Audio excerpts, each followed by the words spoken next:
Astaghfirullah.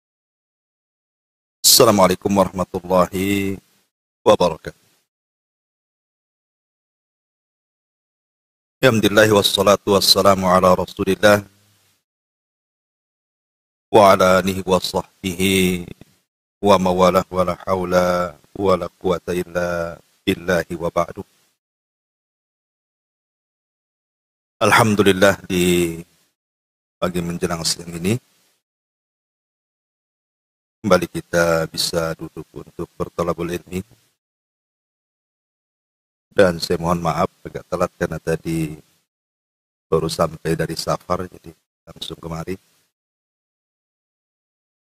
Melanjutkan kajian kita masih membahas kitab 175 Jalan Menuju Surga karena karya Naib bin Mamduh Al-Usud. Dan kita masih membahas tentang keindahan surga.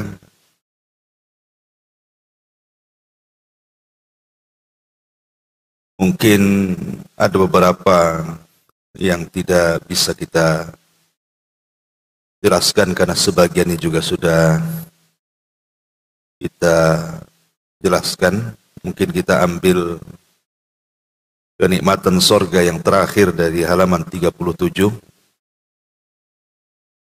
Penetapan bahwa penghuni surga akan melihat Allah Subhanahu wa Ta'ala, dan itu merupakan kenikmatan yang paling tinggi di surga. Ma'asyiral muslimat yang dimuliakan Allah Subhanahu wa Ta'ala, setelah kita tahu bahwa kenikmatan surga itu mencakup semuanya,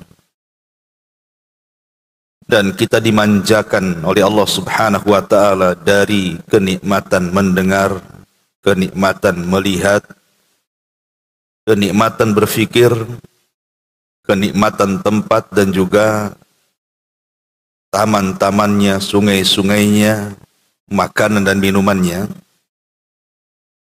Dan itu tidak bisa dibayangkan karena memang tidak pernah kita dengar dan kita lihat. Tetapi puncak dari kenikmatan surga itu adalah ru'yatullahi azza wa jalla. Kita bisa memandang wajah Allah Subhanahu wa Ta'ala. Ini puncak kenikmatan. Bahkan lebih besar daripada surga itu sendiri. Orang masuk surga itu sudah kenikmatan yang dirindukan semua manusia. Tidak mukminnya, tidak kafirnya. Tetapi dibandingkan dengan melihat Allah Subhanahu wa Ta'ala, maka kenikmatan surga yang begitu besar itu tidak ada apa-apanya. Perhatikan di sini dalil yang disebutkan muallif. Nabi sallallahu alaihi wasallam bersabda, "Idza dakhala ahlul jannatil jannah, qala yaqulu Allah tabaraka wa ta'ala, turiduna syai'an azidukum, fayaqulun alam tubayyid wujuhana, alam tudkhilnal jannata wa tunajjina minan nar." Qala fayaqshiful hijab, fama u'tu syai'an ahabba ilaihim min nadhari ila rabbihim, thumma tala hadhil ayah, lilladzina ahsanul husna wa ziyadah.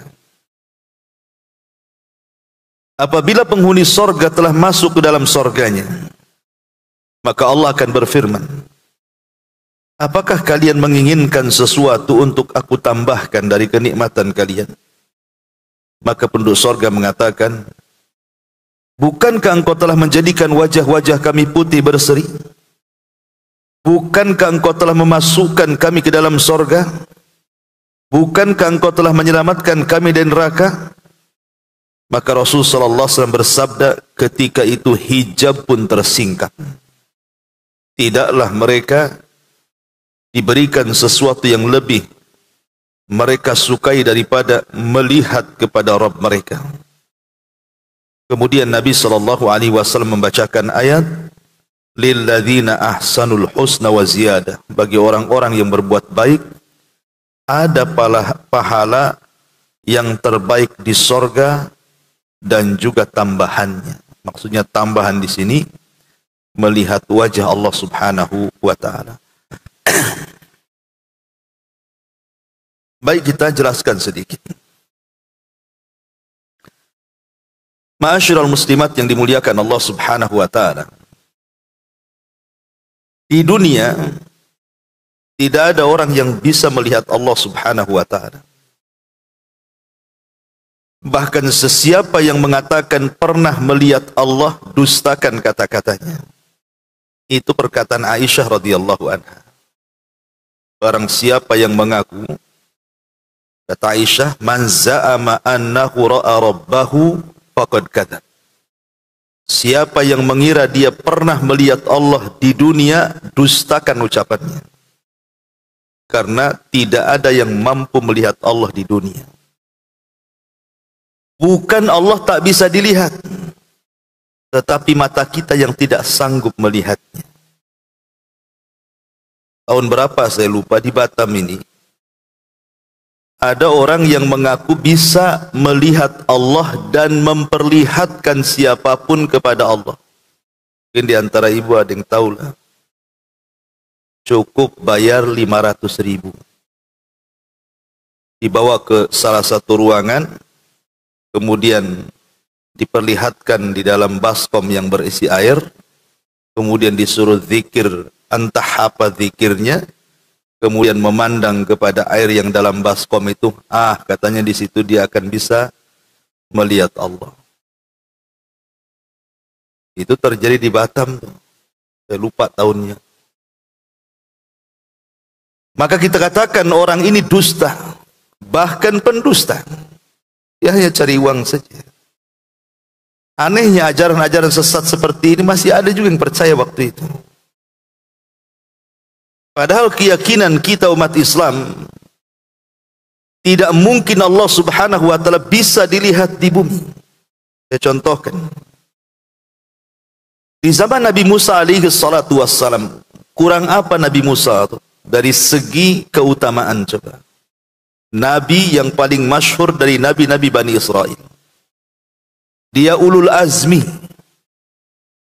Setelah Nuh, Ibrahim, kemudian Isa dan Rasul kita Muhammad sallallahu alaihi wasallam, maka salah satunya Nabi Musa, ulul azmi. Bahkan lebih daripada itu, Musa disebut Kalimur Rahman. Orang yang suka berhadap-hadapan dengan Allah kemudian melakukan dialog. Walaupun Nabi Musa selalu berjumpa dengan Allah dan berdialog, Musa tidak bisa memandang Allah Azza wa Jalla. Bahkan tidak pernah melihat wajah Allah Azza wa Jalla.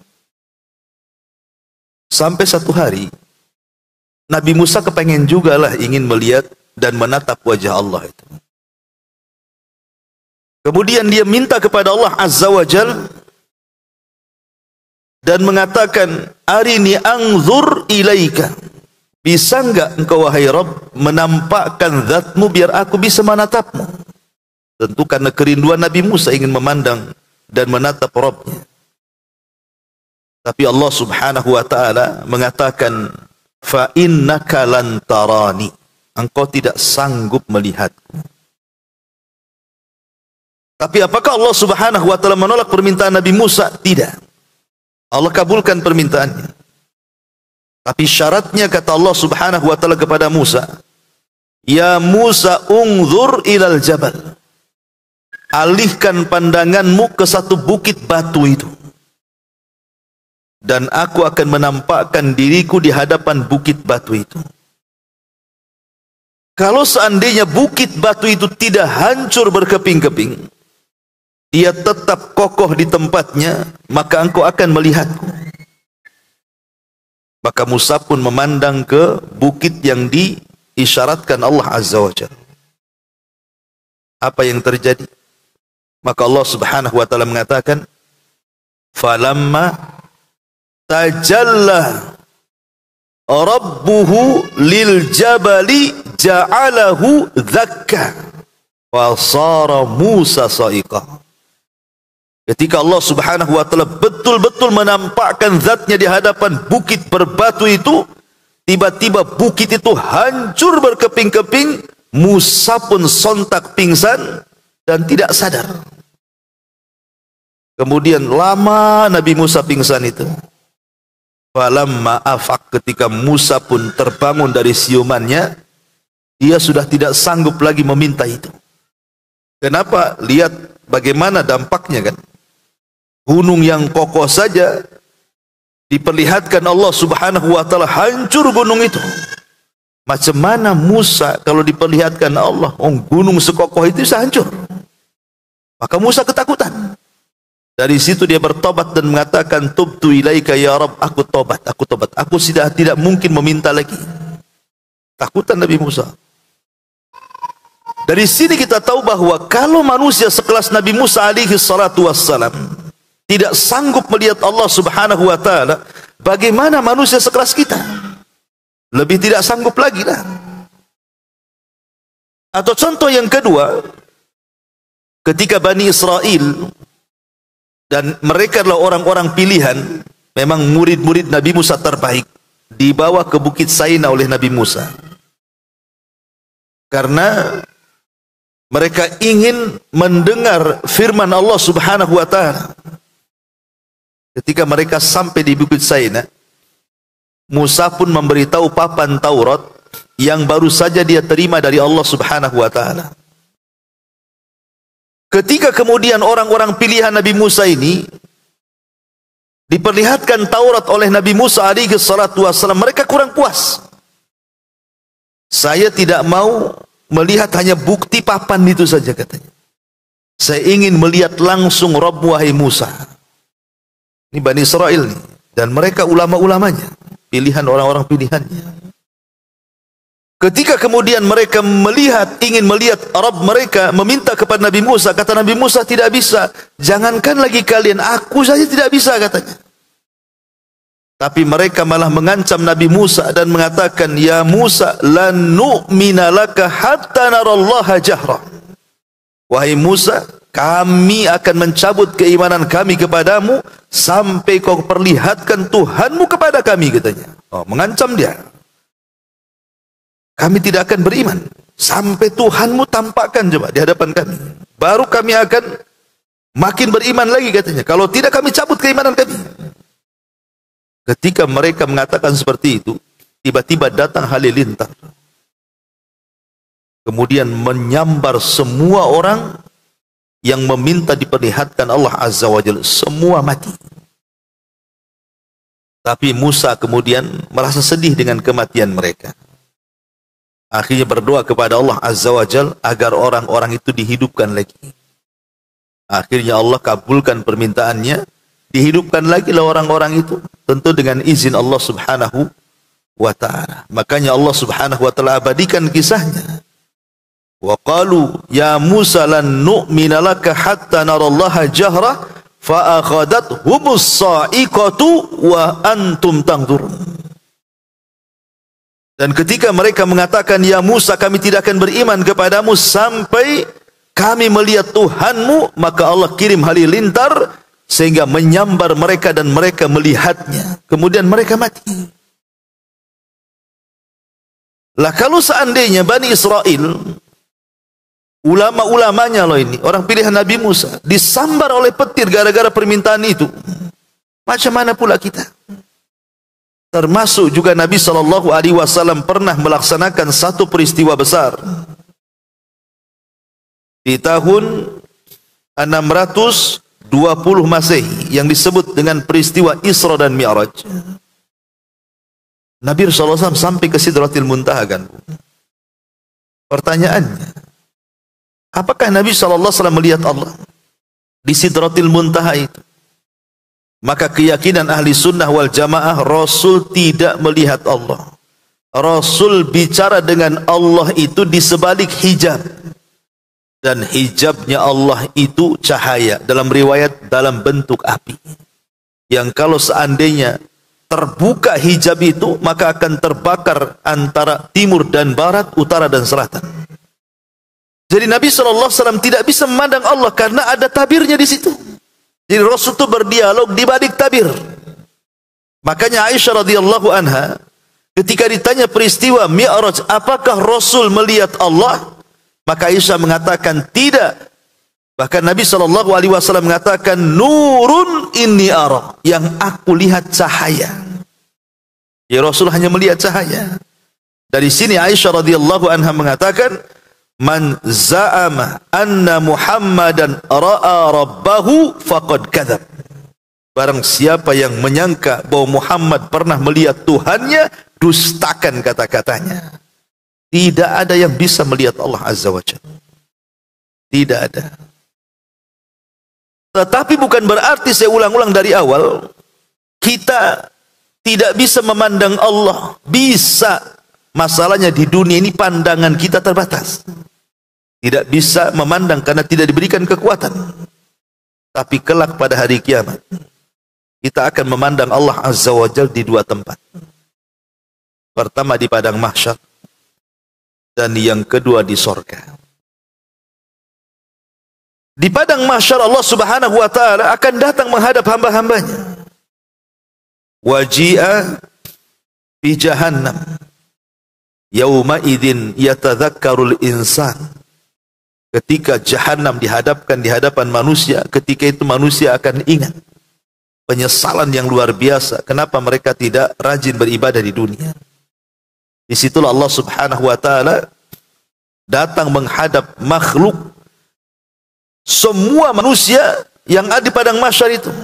Waji'a waja'a rabbuka wal malaku saffan saffan, dan datanglah Rabbmu sementara malaikat bersaf-saf. Disitulah Allah Subhanahu wa ta'ala tampakkan zatnya. Dan manusia yang ada di padang mahsyar itu mampu memandang wajah Allah Subhanahu wa ta'ala bagi orang-orang yang beriman. Tapi bagi orang-orang kafir tertutup bagi mereka. Hanya orang beriman saja. Kemudian setelah masuk ke dalam sorga, maka itulah kenikmatan yang luar biasa yang tidak pernah mereka rasakan sebelumnya. Bagaimana mereka bisa memandang wajah Allah Subhanahu wa ta'ala, di mana Nabi SAW mengatakan, fala tudhammuna syai'a li ru'yatihi. Kalian tidak berdesak-desak ketika melihat wajah Allah Subhanahu wa ta'ala.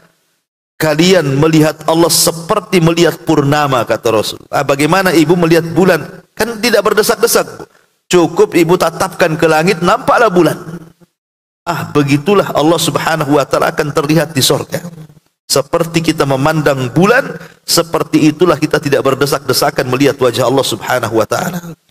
Dan ini kenikmatan yang luar biasa. Inilah kenikmatan terakhir yang ada di sorga. Baik, kita akan masuk pada pokok pembahasan kitab ini. Apa saja 175 sebab masuk ke dalam sorga ini? Yang pertama di sini, pengarang menyebutkan yang pertama adalah at-tauhid. Jalan dari 175 jalan masuk surga, yang pertama adalah at-tauhid. Tauhid tentu artinya, tauhid itu dari bahasa wahada yuwahidu tauhidan, artinya mengesahkan Allah Subhanahu wa ta'ala. Ma'asyiral muslimat yang dimuliakan Allah Subhanahu wa ta'ala, di dalam Al-Quranul Karim, di sini mu'alif rahimahullah ta'ala menyebutkan beberapa dalil. Pertama, Allah Subhanahu wa ta'ala berfirman di sini, alladzina amanu wa lam yalbisu imanahum bidzulmin ulaika lahumul amnu wa hum muhtadun. Orang-orang yang beriman dan tidak mencampur adukkan iman mereka dengan kezaliman, maksudnya syirik, mereka itulah yang mendapatkan keamanan, dan mereka itulah orang-orang yang akan mendapatkan petunjuk. Jadi orang yang bertauhid itu Bu, adalah orang yang tidak mencampurkan iman dengan kesyirikan. Orang yang tidak mencampur iman dengan kesyirikan itulah disebut dengan tauhid.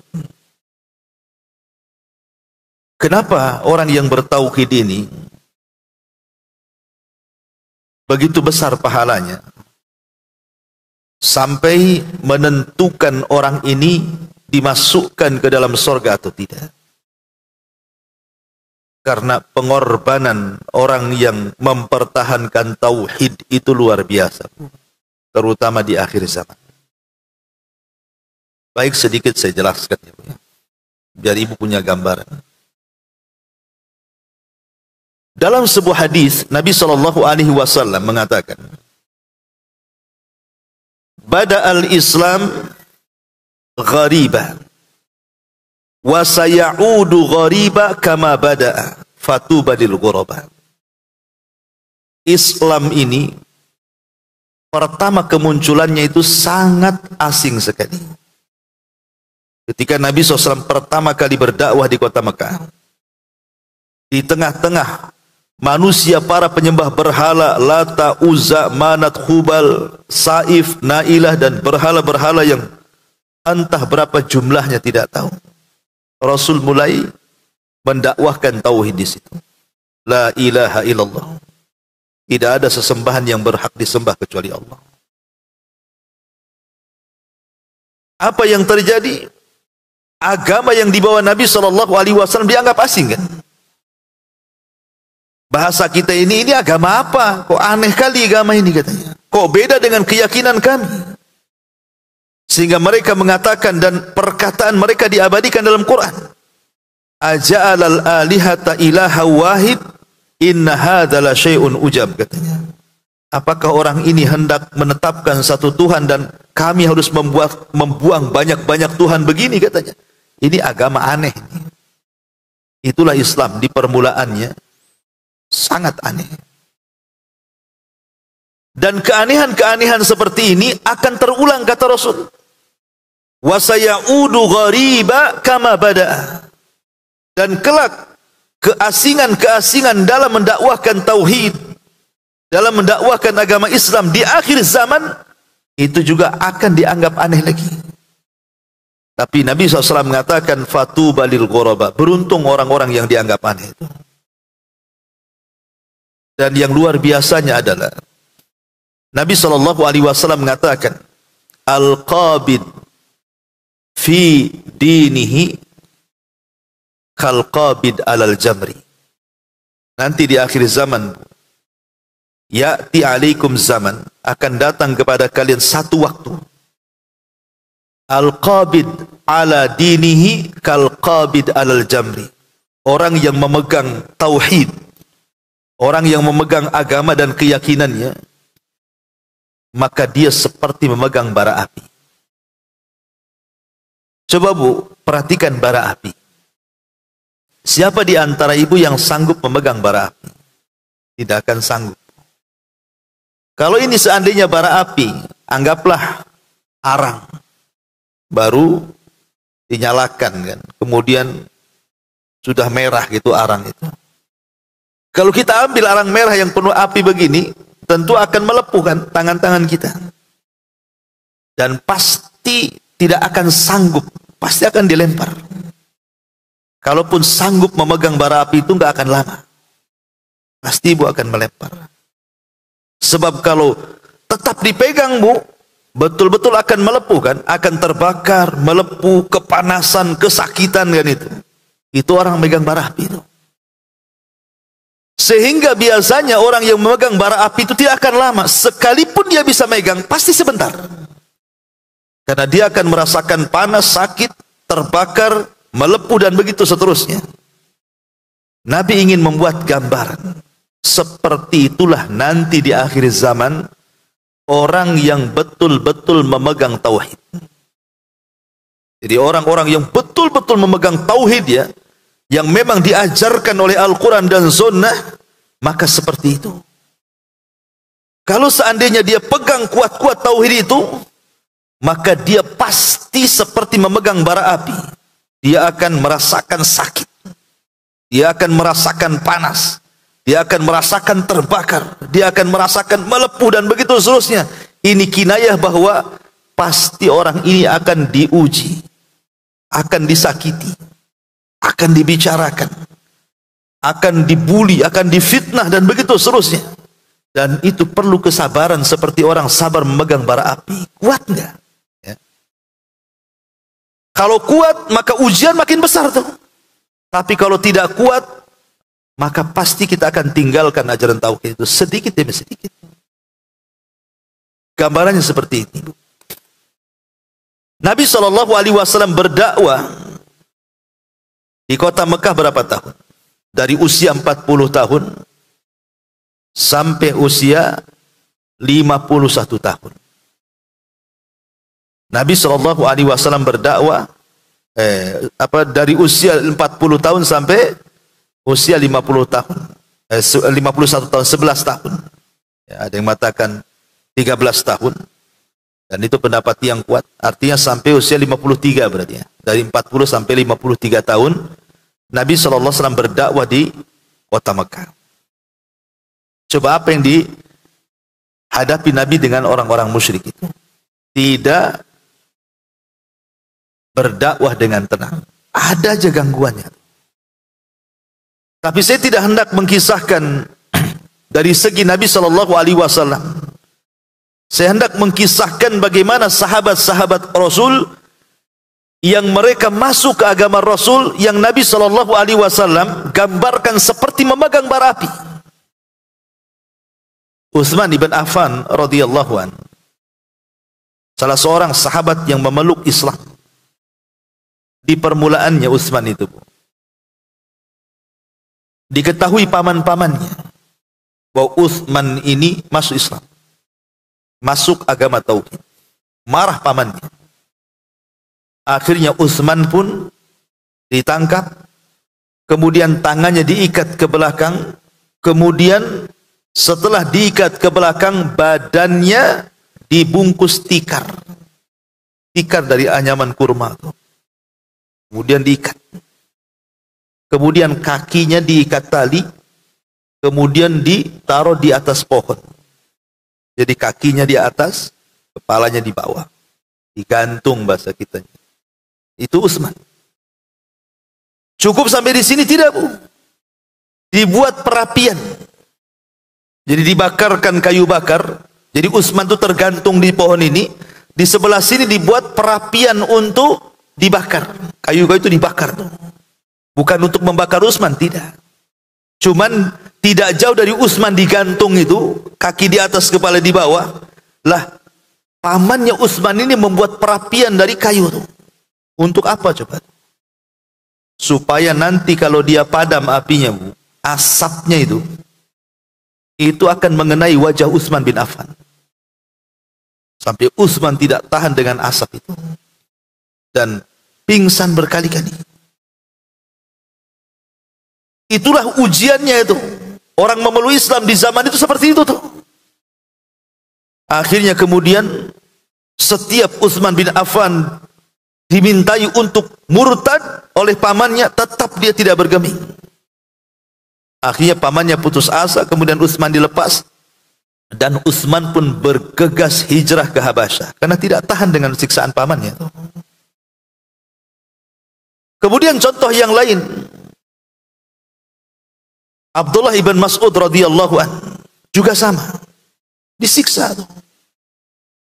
Bahkan yang lebih parah lagi, Bu, ada seorang sahabat namanya Suhaib ibn Sinan Ar-Rumi. Suhaib Ar-Rumi itu dipukul, Bu, dengan kayu dadanya dan juga tengkuknya, sama dipukuli sama tuannya, sama orang-orang Quraisy sampai hilang ingatan. Suhaib itu dipukul dada dan belakang sampai hilang ingatan. Coba, hanya gara-gara mentauhidkan Allah Subhanahu wa taala dipukul depan belakang sampai hilang ingatan. Walaupun belakangan akhirnya Allah Subhanahu wa taala kembalikan ingatannya. Tapi seperti itu orang megang tauhid di zaman itu. Atau contoh yang lain, Mus'ab ibn Umair. Mus'ab ibn Umair itu, Bu, adalah orang yang sangat tampan sekali. Kehidupannya sangat mewah karena dia hidup di lingkungan orang kaya. Kalau kita katakan bangsawan lah, Mus'ab ibn Umair itu. Setiap hajatnya sama orang tuanya dikasih. Mulai dari pakaian yang sangat indah, sepatu atau mungkin bahasa kita sandal yang sangat bagus, perawatan kulit dan begitu seterusnya. Pokoknya cita-cita semua anak muda di zaman sekarang lah, sudah tampan, gagah, kaya gitu ya. Mus'ab ibn Umair. Tapi dia cerdas. Ketika dia mendengar seruan dakwah Nabi SAW, Mus'ab ini langsung masuk Islam. Ketahuan sama ibunya, langsung dipenjarakan.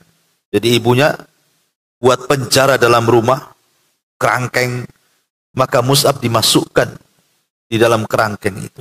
Entah berapa hari, berapa bulan dalam kerangkeng itu. Hanya dikasih makan. Tidak mandi, tidak apa-apa. Sampai akhirnya dia bisa melarikan diri dari kerangkeng itu. Kemudian bergabung dengan para sahabat. Jadi ketika para sahabat melihat kondisi Mus'ab bin Umair itu, yang dulunya tampan, yang dulunya gagah, yang dulunya penuh dengan kemewahan, kemegahan, pakaiannya bagus, tiba-tiba seperti orang yang tidak punya apa-apa. Kulitnya mulai bersisik, ya, karena tidak dirawat lagi. Pakaiannya pun compang-camping, sehingga banyak sahabat yang tidak sanggup melihat Mus'ab kecuali dengan menangis. Bahkan sebagian mereka menundukkan pandangan karena tidak tahan melihat Mus'ab bin Umair kondisinya seperti itu. Harusnya dia hidup dalam kemegahan, sekarang masuk ke dalam agama tauhid, hidup penuh dengan kekurangan. Akhirnya Nabi mengutus Mus'ab ini, orang yang pertama kali berdakwah di kota Madinah, dan berhasil. Begitulah orang-orang memegang tauhid di zaman itu kan, penuh dengan siksaan, Bu. Kalau budak-budak ramai lagi. Kisah-kisahnya mungkin sebagian ibu sudah tahu bagaimana Bilal ibn Rabah disiksa oleh majikannya Umayyah bin Khalaf. Sampai satu hari Bilal itu diikat lehernya, Bu, oleh tali. Kemudian anak-anak suruh membawa tali itu menggeret dikelilingi dikeliling kabilah itu. Seperti layaknya bukan manusia, binatang. Bahkan sesekali Bilal itu dibawa ke padang pasir, diikat di batu, kemudian dibiarkan sampai terik matahari. Satu siang suntuk tuh dibiarkan terikat di batu, Bu. Jadi matahari itu menembus kulit dan dagingnya. Tapi Bilal tidak bergaming dari keimanannya. Bahkan pernah dicambuk satu hari, Bu, di mana pencambuknya tidak berhenti kecuali dia yang kelelahan. Tapi Bilal tetap bertahan. Sampai satu hari Bilal itu kan ditanya, kok kok kamu sanggup gitu ya menahan beban penderitaan, siksaan orang-orang Quraisy kepadamu? Apa kata Bilal? Dia mengatakan, demi Allah, yang membuat aku sanggup menerima siksaan itu karena aku campurkan kelezatan iman dengan peritnya siksaan. Tetapi kelezatan iman mengalahkan peritnya siksaan. Jadi aku tidak merasakan apa-apa, katanya. Padahal mau mati itu Bilal itu. Saking kasihannya Abu Bakar Siddiq radhiyallahu anhu lewat. Dia tidak tahan melihat Bilal disiksa seperti itu. Dia datang kepada Umayyah bin Khalaf dan mengatakan, sudah jual saja budakmu kepada aku, katanya. Akhirnya kata Umayyah, baik, tapi dengan harga yang fantastis. Tidak mungkin saya jual murah, katanya. Kata Abu Bakar, berapa? Aku kasih 7 kirat. 7 kirat min zahab. 7 kirat dari emas. Itu bukan uang sedikit di zaman itu. Kalau diberikan budak gitu ya, seperti Bilal, bisa banyak dapat budak. Tapi khusus Bilal dihargai harga mahal. Bukan hanya sekedar minta uang Umayyah ini, dia minta tukar tambah lagi. Jadi sudah dapat uangnya, minta lagi budak untuk menggantikan Bilal. Tapi Abu Bakar sanggup. Akhirnya kemudian Bilal pun lepas dan dimerdekakan Abu Bakar Siddiq radhiyallahu anhu. Dan di belakang hari Bilal menjadi orang mulia, menjadi muadzin Nabi SAW. Bahkan Umar radhiyallahu an pernah mengatakan, Abu Bakrin sayyidun a'taqa sayyidan. Abu Bakar itu seorang tuan dan dia memerdekakan tuan, maksudnya Bilal ibnu Rabah. Siapa lagi, Bu? Khabbab ibn Arad. Khabbab ibn Arad ini dia tinggal di pandai besi karena dia pekerja di pandai besi milik tuannya itu.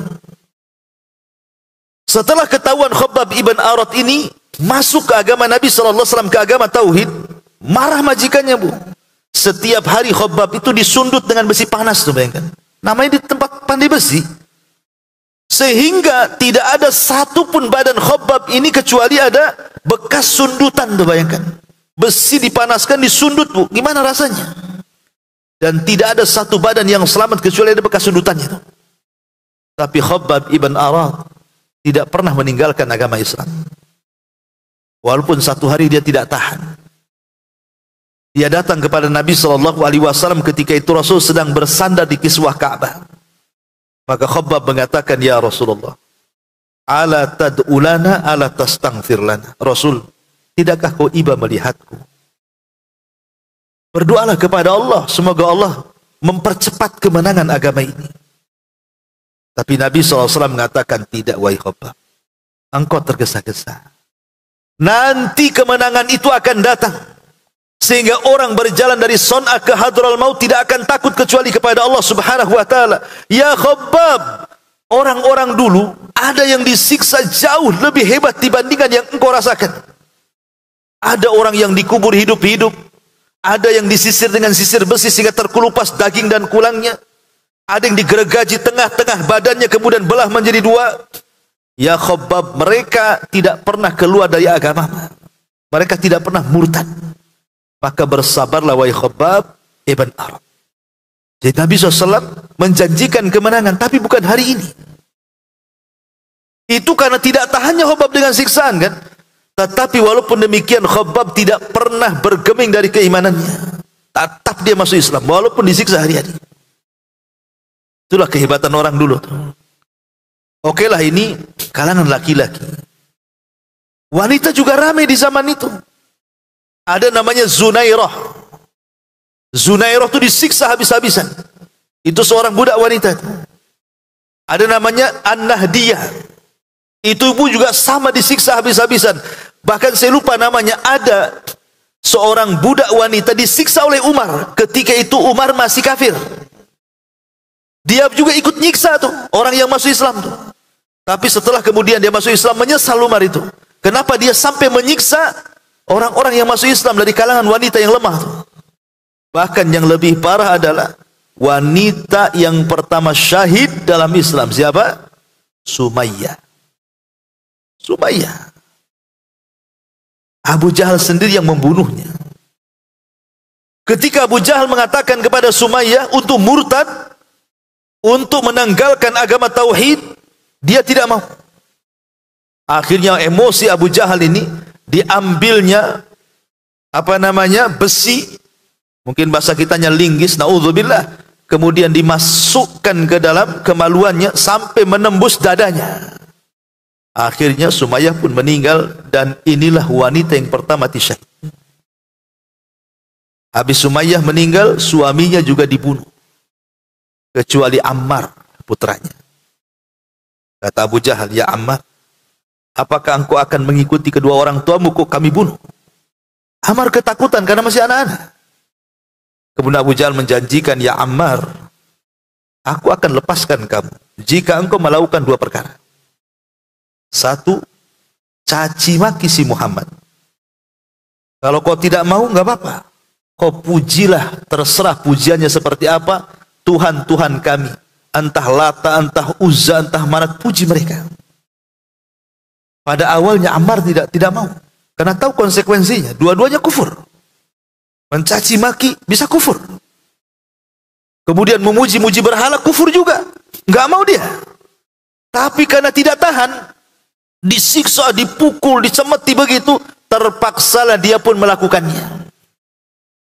Setelah melakukannya, mencaci maki Rasul, memuji-muji Lata dan Uzza, sebagaimana janji Abu Jahal mau melepaskannya, akhirnya Ammar pun dilepaskan. Datang dia menghadap Rasul sambil menangis. Karena dia tahu konsekuensi mencela Nabi dan memuji-muji berhala itu.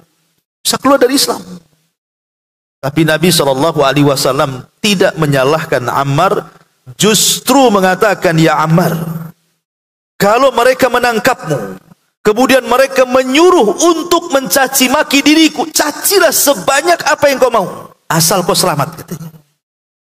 Kenapa Rasulullah SAW membolehkan seperti itu? Karena turun ayat illa man ukriha wa qalbuhu mutmainnun bil iman. Turun surah An-Nahl itu.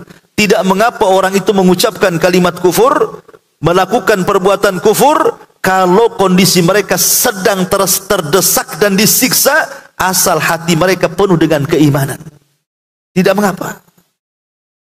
Itulah gambaran-gambaran orang dulu, Bu, memegang Islam itu seperti memegang bara api, kan? Kalau mereka pegang betul-betul, mereka akan dapat siksaan. Mereka akan diintimidasi, ditekan dan begitu seterusnya. Maka sejarah seperti ini, kata Nabi SAW, akan terulang. Bahwa di akhir zaman orang memegang tauhid itu seperti memegang bara api.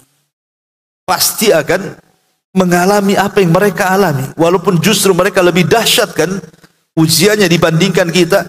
Tapi siapapun yang mendakwakan tauhid, saya yakin, Bu, ibu tidak mungkin melenggang dengan tenang. Contoh, coba ibu, kan setiap ibu pasti punya saudara, kan, entah saudara di sini, entah saudara di kampung, entah saudara di mana lah. Jangan cerita tetangga, coba dakwahi saudara kita, kerabat kita, paman kita, bibi kita, sepupu kita. Ajak mereka ke jalan yang ibu sekarang sudah pahami tentang hakikat sunnah, hakikat tauhid. Sampaikan kepada mereka. Kira-kira reaksinya seperti apa? Ah, begitu. Ya, pasti ibu akan dimusuhi. Kenapa, Bu? Kalau ibu soleh saja, soleh sendiri bahasanya, ibu itu baik sendirilah. Ya, sholat untuk ibu, puasa, kayak sekarang puasa Asyura ya untuk ibu. Kemudian ibu berzikir, ibu baca Quran. Ya, pokoknya ibu ibadah saja. Insya Allah, Bu, ibu aman-aman. Ibu nggak akan disakiti orang. Tapi coba ibu ini menjadi muslih, bukan hanya solehah, tapi muslihah. Ya. Kalau solehah, ya ibadah-ibadah sendiri saja. Ngaji, baca Quran, zikir, sholat, puasa. Insya Allah, Bu, nggak akan ada yang ganggu ibu. Nah, sekarang ganti dari solehah menjadi muslihah. Apa muslihah? Ngajak orang baik. Jangan baik sendiri, ajak juga orang baik. Ajak saudara, ajak paman, ajak bibi, ajak sepupu. Ketika ibu sudah menaikkan derajat dari solehah menjadi muslihah, di situ tantangannya, Bu. Coba kalau nggak percaya, dakwailah orang-orang di sekitar ibu. Maka di situ akan ada reaksi. Disitulah tantangan tauhid namanya. Ibu sanggup nggak nanti diejek? Nanti baru diejek saja udah ngedown, kan, itu ya. Padahal di zaman itu bukan sekedar diejek, betul-betul siksaan fisik, kan, begitu. Lah, gambaran-gambaran seperti ini ingin saya katakan, kenapa mu'alif rahimahullah ta'ala mencantumkan tentang tauhid ini. Oh, ini jalan menuju surga. Karena memang tantangannya berat. Mendakwahkan tauhid itu bukan mudah. Tapi kalau ibu bisa mempertahankan tauhid dan mendakwahkan tauhid, maka keutamaannya, Bu, tauhid akan mengantarkan ibu ke surga. Tauhid itu akan mengantarkan kita ke dalam surga. Kemudian di sini mu'alif rahimahullah ta'ala mengatakan, Nabi SAW bersabda kepada Mu'adz ibn Jabal, wahai Mu'adz, apakah kamu mengetahui hak Allah atas para hamba? Dan apa hak para hamba atas Allah? Aku berkata, Allah dan Rasulnya yang lebih mengetahui. Beliau SAW bersabda, sesungguhnya hak Allah atas para hambanya agar mereka menyembahnya, artinya mentauhidkannya, dan tidak melakukan kesyirikan sedikit pun terhadapnya, sedangkan hak hamba atas Allah adalah agar Allah tidak menyiksa orang-orang yang tidak melakukan kesyirikan sedikit pun kepadanya. Aku berkata, wahai Rasul, bolehkah aku beritakan berita gembira ini kepada manusia? Beliau sallallahu alaihi wasallam menjawab, jangan kamu memberitakan kepada mereka, nanti mereka akan berpangku tangan. Dari hadis Mu'adz ini kita tahu bahwa tauhid itu adalah tuntutan Allah kepada kita. Allah menuntut kita. Setelah Allah Subhanahu wa taala menciptakan kita, setelah Allah memberikan rizki kepada kita, setelah Allah memberikan berbagai macam nikmat kepada kita, maka Allah hanya satu saja minta kepada kita. Apa? Agar kita mentauhidkan Allah Azza wa Jalla. Makanya nanti pada hari kiamat Allah akan memanggil orang-orang yang paling ringan siksaannya di neraka. Orang-orang yang paling ringan siksaannya di neraka. Jadi Allah Subhanahu wa taala ketika itu akan memanggil orang ini dan mengatakan, innallaha yaqul li ahwani ahlin nar adzaban. Allah akan memanggil orang yang paling ringan siksaannya di neraka. Lau anna laka ma fil ardi min syai'in kunta taftadi bihi. Wahai fulan, kata Allah, kira-kira nih sekarang kamu sedang disiksa dan model kamu ini paling ringan di neraka. Seandainya kamu memiliki harta yang banyak, dunia dan isinya, kira-kira kamu akan tebus siksaanmu dengan dunia itu? Maka orang ini mengatakan, ya Rabb, na'am, ya. Seandainya aku punya dunia yang besar, punya harta yang banyak, pasti aku tebus supaya aku tidak disiksa di neraka. Kemudian Allah mengatakan, waqad sa'altuka ma huwa ahwan min dzalik. Padahal wahai hamba, aku sudah memintamu dengan sesuatu yang jauh lebih ringan dari itu. Kan begini, Allah mengatakan kalau engkau punya dunia dan isinya, kira-kira apa yang akan kau lakukan? Kata dia, aku ingin tebus supaya aku tidak neraka dengan dunia itu, katanya. Tapi Allah mengatakan, bukankah sudah ku ajarkan kau bisa keluar dari neraka itu dengan sesuatu yang lebih ringan? Tidak perlu tebus-tebus lagi. Sementara engkau berada di sulbi Adam. Apa itu? Allah tusyrik bi, agar engkau tidak menyekutukan denganku. Fa'abaita, tapi engkau enggan, illa syirka, kecuali engkau melakukan kesyirikan. Lihat bagaimana Allah Subhanahu wa taala melakukan dialog dengan penduduk neraka. Dan penduduk neraka ini adalah yang paling ringan azabnya. Jangan cerita yang paling berat azabnya. Yang paling ringan azabnya. Kalau seandainya dia punya dunia dan isinya, pasti dia akan tebus. Tapi Allah mengatakan, aku loh sudah ajarkan kepadamu biar engkau tidak masuk neraka tanpa harus menebus-nebus. Apa itu? Jangan engkau melakukan kesyirikan. Tapi engkau enggan kecuali engkau melakukannya. Makanya aku masukkan kau neraka. Coba kalau seandainya dia mau mengamalkan apa yang Allah minta agar kita mentauhidkan Allah, tidak mungkin orang ini masuk neraka dan pasti akan dimasukkan ke dalam surga. Lihat bagaimana tauhid ini memasukkan orang ke dalam surga, dan ketika meninggalkan tauhid dipastikan orang ini masuk neraka. Ma'asyiral muslimin muslimat yang dimuliakan Allah Azza wa Jalla. Kemudian juga di sini mu'alif rahimahullah ta'ala membawakan sebuah dalil juga. Man qala asyhadu an la ilaha illallah wahdahu la syarikalah wa anna Muhammadan abduhu wa rasuluh wa anna Isa abdullahi wa ibnu amati wa kalimatuhu alqaha ila Maryam wa ruhu minhu wa annal jannata haqqun wa anna an-nara haqqun adkhalahu Allahu min ayyi abwabil jannati thamaniyati sya'a. Barang siapa yang mengucapkan, aku bersaksi bahwasannya tiada yang berhak disembah kecuali Allah, tiada sekutu baginya, bahwa Muhammad adalah hamba dan utusannya, bahwa Isa adalah hamba Allah, anak hambanya.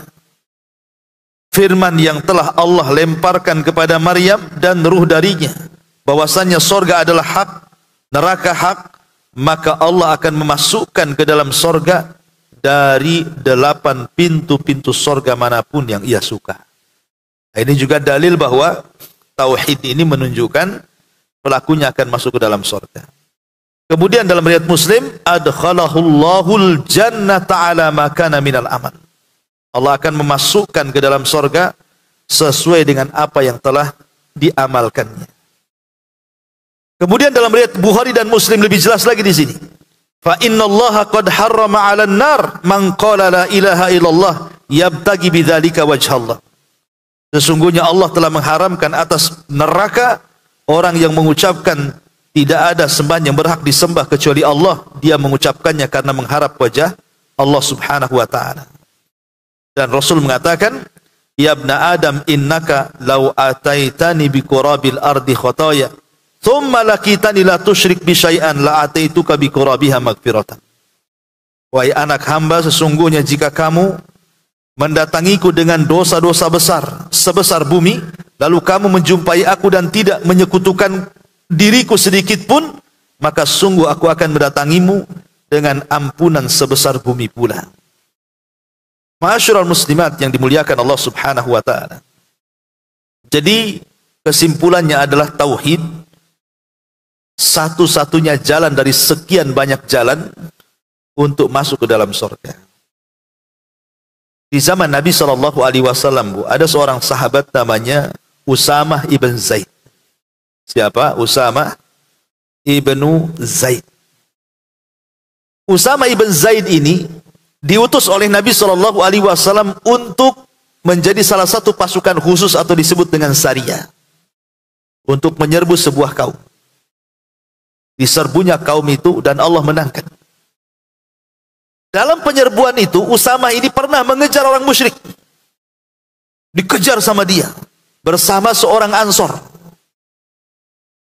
Tetapi orang Ansor ini lebih duluan menangkap anak muda musyrik itu. Ketika hendak menghunus pedangnya, tiba-tiba orang musyrik itu mengucapkan la ilaha illallah. Asyhadu an la ilaha illallah, katanya. Maka orang Ansor pun menyarungkan pedangnya kembali kemudian pulang. Kemudian Usamah ibn Zaid ini tidak terima. Diambilnya pedang, kemudian dihadapkan ke hadapannya, tiba-tiba dia bersyahadat lagi. Asyhadu an la ilaha illallah, katanya. Tapi ditusuk juga sampai mati. Padahal dia mengucapkan kalimat tauhid. Sampailah kabar ini kepada Nabi. Apa yang jawaban Nabi? Ya Usamah, saya dengar kau membunuh orang yang mengucapkan kalimat la ilaha illallah ya. Kata Usamah, ya Rasulullah, aku bunuh dia walaupun dia mengucapkan kalimat la ilaha illallah karena dia takut pedangku, bukan karena ingin masuk Islam, katanya. Ini kan situasi peperangan. Maka Rasul mengatakan, ya Usamah, kau sudah belah dadanya, kau ambil jantungnya, kau lihat niatnya, apakah dia mengucapkan kalimat itu karena takut pedangmu ataukah ingin masuk Islam? Usamah terdiam. Kemudian Rasul mengatakan, ya Usamah, apa yang akan kau perbuat di hadapan Allah kalau la ilaha illallah ini datang menghadap Allah dan mengatakan, ya Rabb, orang ini telah membunuh orang yang mengucapkan kalimat ini, katanya. Orang ini telah membunuh orang yang mengucapkan diriku.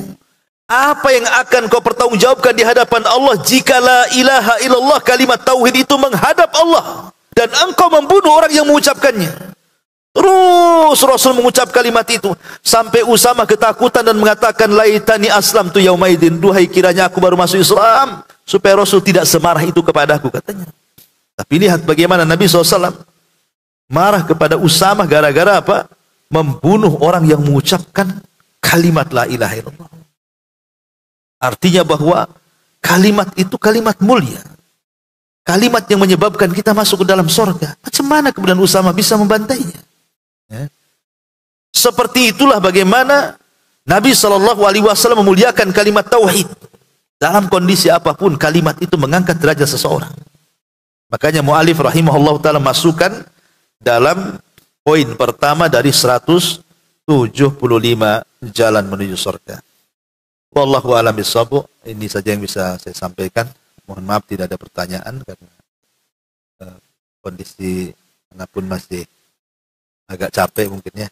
Subhanaka bihamdika asyhadu an la ilaha illa anta astaghfiruka wa atubu ilaik. Wallahu ta'ala. Assalamualaikum warahmatullahi wabarakatuh.